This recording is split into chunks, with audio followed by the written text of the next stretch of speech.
So the door could be one of the most important things in anybody's voiceover studio or voiceover booth, because it's what lets the most sound in.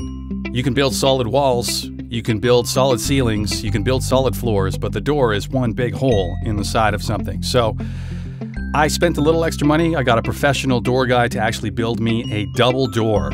So this is me installing the first half of it that's going to swing into the studio, and then there's a second part that's actually going to swing outward outside of the studio. But this is how the finished product is going to look here. So, don't step anything. So I've got one door into the studio here. It swings in that way. And then the second door goes into the studio from there. And that's my studio door.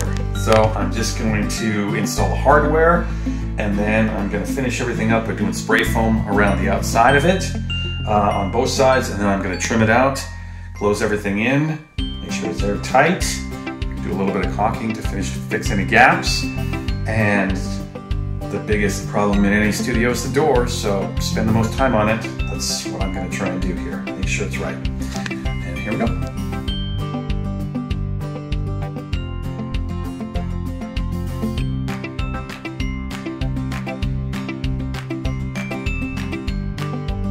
All right, we've trimmed out some stuff on the studio. I had a bunch of leftover MDF from another project that I was doing, so I did some wainscoting on some stuff to make the room look, I don't know, a little bit more interesting.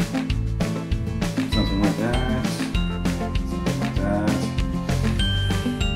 Just for fun. But there's the doors. Double doors with the handles. Second studio door. There we go. Now all I gotta do is wait for the electrician, and then we'll get some light in there. We'll start putting the other stuff in, finishing touches.